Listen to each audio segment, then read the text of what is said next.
یہ مووی 2012 میں ریلیز ہوئی۔ اس مووی میں ہمیں دکھایا جاتا ہے کیسے کنگ ایرک موت کے بعد دوبارہ زندہ ہو کے دنیا کو بچاتا ہے۔ اگر آپ دوستوں نے یہ مووی ابھی تک نہیں دیکھی تو میں آج اس مووی کو پورا ایکسپلین کروں گا۔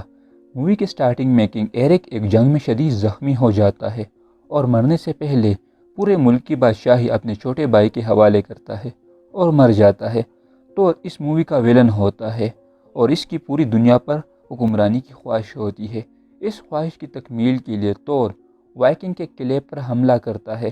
تھور قلعے کے سارے لوگوں کو اور پادریوں کو مار دیتا ہے اور چرچ سے ایک لاکٹ اٹھا کے وہاں سے چلا جاتا ہے۔ کنگ ایرک شدید برفباری میں ایک خطرناک اور طاقتور بھالو کا شکار کرتا ہے، پھر اپنے گھر جا کے کنگ ایرک کو بولتا ہے آپ کا کام ہو گیا ہے۔ کنگ ایرک کو ایک ذمہ داری سونپتا ہے کہ تم دوزخ جاؤ گے اور ادھر سے بگول لے کے آؤ گے، کیونکہ تھور نے بہت سے راجاؤں کو اپنے ساتھ ملا لیا ہے اور وہ جہنم، جنت اور دنیا کا دروازہ کھولنا چاہتا ہے، اور اگر تم یہ بگول لانے میں کامیاب ہو گئے تو ہم تھور کو شکست دے کے اس دنیا کو بچا سکتے ہیں۔ ایرک بولتا ہے مگر میں تو ایک چھوٹا سا انسان ہوں، میں کیسے کر سکتا ہوں؟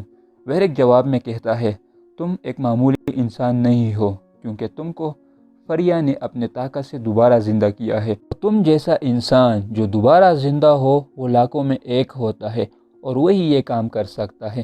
پھر ویرک ایرک کو بولتا ہے پہلے تم جادوگر ایکوین کے پاس اس بر جاؤ گے، کیونکہ صرف وہی تم کو نرک کا راستہ بتا سکتا ہے۔ ایرک حامی بھرتا ہے اور نرک سے بگول لانے نکل پڑتا ہے۔ ایرک کو نرک سے بگول لانے کے لیے کچھ بھروسے مند ساتھی اور کشتی کی ضرورت ہوتی ہے۔ ایرک پہلے اپنے ایک پرانے دوست سوین کے پاس جاتا ہے اور اس کو اپنے ساتھ ملاتا ہے۔ جب یہ دونوں دوست اس بر کی طرف جا رہے ہوتے ہیں تو ان کو ایک شخص راستے میں ملتا ہے۔ ایرک اس اجنبی شخص سے مدد مانگتا ہے اور کہتا ہے ہمیں بھی اپنے ساتھ اس بر لے کے جاؤ۔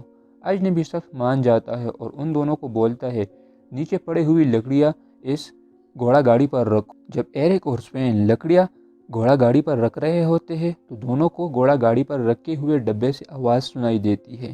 ایرک اس ڈبے کو کھولتا ہے، اس کے اندر سے ینگ نامی لڑکا نکلتا ہے اور اس طرح ینگ بھی سفر میں ایرک کا ساتھی بن جاتا ہے۔ جب ایرک ان کے دوستوں اس پر پہنچ جاتے ہیں وہی اجنبی شخص اپنے ساتھیوں سمیت ایرک پر حملہ کرتا ہے۔ ایرک کو جب یہ لوگ مار رہے ہوتے ہیں تو ینگ بھی ان کی مدد کے لیے آتا ہے اور اجنبی شخص اور اس کے ساتھیوں کو مارنا شروع کرتا ہے۔ ایرک تلوار نکال کے اجنبی شخص کو مار دیتا ہے۔ پھر ایرک اس شہر کے راجا سے ملتا ہے۔ ایک راجا ایلکوین جادوگر کا پتہ مانگتا ہے۔ راجا ایرک کو بتاتا ہے کچھ دن پہلے ایک چھوٹا سا گروہ گوٹ لینڈ سے کاروبار کے سلسلے میں یہاں آئے تھے اور پھر اس کے بعد ایلکوین نظر نہیں آیا۔ سمجھا جاتا ہے کہ ایلکوین گوٹ لینڈ میں ہے۔ راجا ایرک کو بولتا ہے تم ادھر اکیلے نہیں جا سکتے، تم کو کشتی اور کچھ بہادر سپاہیوں کی ضرورت پڑے گی۔ سوین کہتا ہے ہمارے پاس تو کشتی ہے لیکن ساتھی نہیں۔ رات کے ایک پارٹی میں ایرک سارا ماجرا بتاتا ہے تو وہاں کچھ جنگجو ایرک کا ساتھ جانے پر راضی ہو جاتے ہیں۔ آخر میں ایک لڑکی بھی ایرک کے ساتھ جانے کا کہتی ہے مگر ایرک منع کرتا ہے اور کہتا ہے یہ کام عورتوں کے بس کا نہیں ہے۔ لیکن جب ایرک اور اس کے ساتھی سفر پر نکلتے ہیں تو وہی لڑکی پھر آ جاتی ہے۔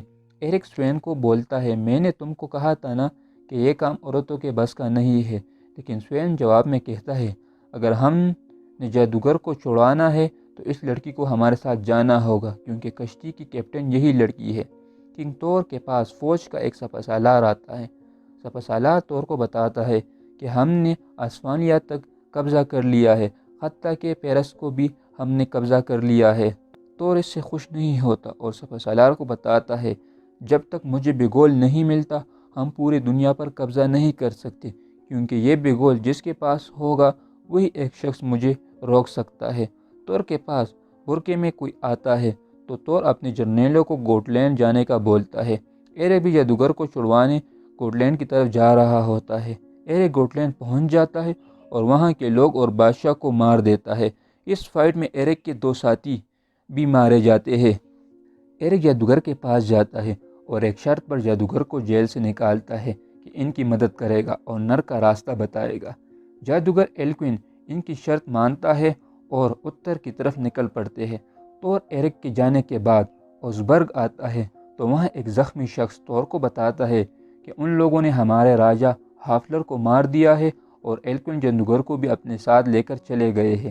تو اس زخمی آدمی سے پوچھتا ہے کون تھا وہ آدمی تور کو بتاتا ہے وہ ایرک تھا، لونگفرگ کا مکھیا۔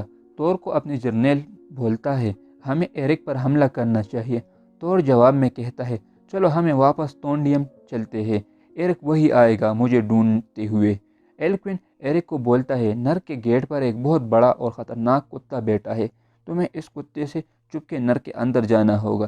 پھر سب نرک پہنچ جاتے ہیں اور ایرک اس نرک کے اندر چلا جاتا ہے۔ ایرک آسانی سے نرک کے اندر چلا جاتا ہے مگر بہت سے نرک کے سپاہی ایرک کو پکڑتے ہیں، مگر ایرک کا والد ایرک کو ان سپاہیوں سے چھڑوا لیتا ہے۔ ایرک اپنے والد کو بولتا ہے مجھے لگا آپ جنت میں ہوں گے مگر آپ تو نرک میں ہو۔ ایرک کا والد ایرک کو بتاتا ہے میں ایک بزدل انسان تھا اور موت سے ڈرتا تھا، اس لیے میں ابھی تک نرک میں ہوں۔ ایرک کے والد ایرک کو کہتا ہے تم میرے بیٹی نہیں ہو، تور میں روپ دہار کے تمہارے ماں کے پاس آیا تھا، تم تور کے بیٹے ہو۔ اس کے بعد ایرک کا والد بگول ان آتماؤں سے حاصل کرنے میں ایرک کی مدد کرتا ہے۔ ایرک بگول حاصل کرنے میں کامیاب ہو جاتا ہے۔ جب ایرک واپسی میں بگول لے کے دنیا میں جا رہا ہوتا ہے تو نرک کے گیٹ پر کتا نیند سے اٹھ جاتا ہے اور ایرک پر حملہ کرتا ہے۔ ایرک کے والد دوبارہ اپنی جان دے کے ایرک کو نرک سے نکلنے میں مدد کرتا ہے۔ ایرک کے دوست باہر سمندر میں ایرک کا انتظار کر رہے ہوتے ہیں۔ ایرک دوبارہ کشتی میں سوار ہو کے اپنے بھائی کے پاس جاتا ہے کیونکہ ایرک کو ایک بہت بڑے اور طاقتور سپاہیوں کی ضرورت ہوتی ہے تاکہ ایرک تور کی فوج کا مقابلہ کر سکے۔ ایرک اپنا بگول جادوگر کے حوالے کرتا ہے اور اپنے دو ساتھیوں کو وہاں کشتی پر ٹہلنے کا بولتے ہیں۔ ایرک محل کے اندر بھائی سے ملنے جاتا ہے۔ ایرک کا بھائی اس کو دیکھ کے بالکل خوش نہیں ہوتا اور ایرک کو بولتا ہے تم واپس آ کے مجھ سے یہ بادشاہی کا تخت لینے آئے ہو؟ ایرک بولتا ہے نہیں ایسا نہیں ہے، مجھے تو دیوتاؤں نے ایک بڑی جنگ لڑنے کا حکم دیا ہے تور کے خلاف، میں تو تمہارے سپاہیوں کو اپنے ساتھ جنگ میں لے جانے آیا ہوں۔ ایرک کا بھائی انکار کرتا ہے اور ایرک کو جیل میں قید کرتا ہے۔ پھر ایرک کا پرانا وفادار سپاہی ایرک کے دوستوں کو بتاتا ہے بادشاہ نے ایرک کو زندان میں قید کر لیا ہے۔ اینا اور ینگ ایرک کو قید سے چھڑوانے جاتے ہیں اور جادوگر وہاں رک کے ان کو بولتا ہے میں صبح وقت پر آ جاؤں گا۔ اینا اور ینگ ایرک کو قید سے چھڑوا لیتے ہیں۔ جادوگر ایرک کو دھوکہ دیتا ہے اور بگول بادشاہ کے حوالے کرتا ہے۔ پھر بادشاہ ایرک اور اس کے ساتھیوں کو مارنے کا حکم دیتے ہیں۔ سپاہی سب کو پکڑ کے لے جا رہے ہوتے ہیں مگر سپاہیوں میں سے آدھے سپاہی ایرک کی طرف ہو جاتے ہیں اور جنگ میں ایرک کا ساتھ دینے کا وعدہ کرتے ہیں۔ اگلے دن ایرک اور سپاہی جنگ پر جانے کی تیاری کرتے ہیں۔ تور ایرک کے بھائی کو مار کے بگول اپنے ساتھ لے جاتا ہے۔ تور کا ایک وفادار جرنیل تور کے خلاف بغاوت کرتا ہے تو تور اس کو موت کی نیند سلاتا ہے اور اپنے بقایا جرنیلوں کو کل سورج گرہن شروع ہوتے ہی ایرک پر حملے کا حکم دیتے ہیں۔ ایرک جنگ شروع کرنے سے پہلے اپنے سپاہیوں کو جوش دلانے کے لیے ایک تقریر کرتا ہے اور دشمن پر حملے کا حکم دیتا ہے۔